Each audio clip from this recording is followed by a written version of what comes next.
Ito po ang kwento ko ngayon. Sana po magustuhan niyo po ang kwento po ni Nanay Esteron Lolit. Bilang isa pong vlogger, kami po talaga ay kailangan ay madaming isusuot. Dahil kami pong mga vlogger, iba-iba po ang aming content. Siyempre po, paiba-iba po din ang suot. Kaya ito po at namimili po ako ng kanila pong inaayawan na nakukuhanin ko naman. At yan, isa-isa ko pong sinusukat. Baka po kasya sa akin. At para po naman, naka-stack po na naman sa akin pong bodega. Nalagayan po ng mga gamit ko na pang content creator. At eto pa po na sabi ko po ay gaganapin ko po yan pag ako po ay kumonte nang ako po ay konsihala. At dahil malapit na po ang eleksyon.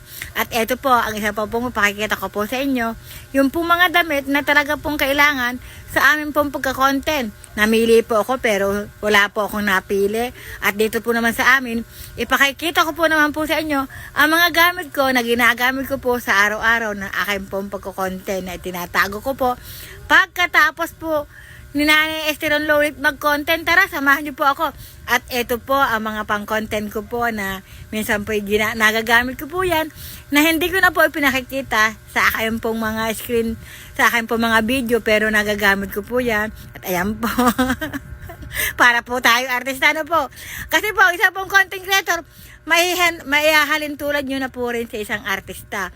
Sila lamang ay sikat, kami po ay hindi. Pero pareho ka po kaming umaacting dito po sa amin pong ginagalawan. At ito po, mga bagay na po na kung sakaling gaganapan nyo ay mayaman kayo, kung gaganapan po naman ninyo ay kayo po ay mahirap.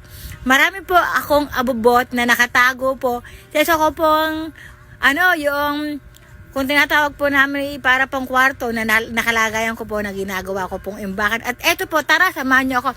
Ito pong mga bagaheng ito, ang laman po niyan. Mga panggamit ko po bilang isang content creator. At eto po, ayan. Ayan po ang mga ginagamit ko po pag ako po yung nagko-content na kailangan ko pong hindi na po bumili. Yung po mga pagkain na wala pong laman na itinatago ko po, binibigay po minsan ng mga kahangga namin. At eto naman po, pag ako po tapos na po mag-content, eto naman po ang aking pong ginagamit. At ang aking pong ginagawa, ang ako po ay bilang nanay at bilang asawa at bilang lola ng aking pong mga anak.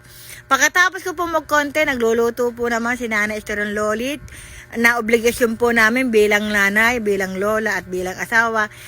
At ito po ang ipakikita ko pong ulam na aking pong lulutuin ngayong araw na ito na siya pong inulam namin dito po sa aming pong tahanan. Ayan. Kaya ako po natutuwa sa mga taga Barangay Gis na sumusuporta sa akin at sa mga manonood ko na walang sawa pong nanonood. Sana po naman i-share niyo po ako at i-follow.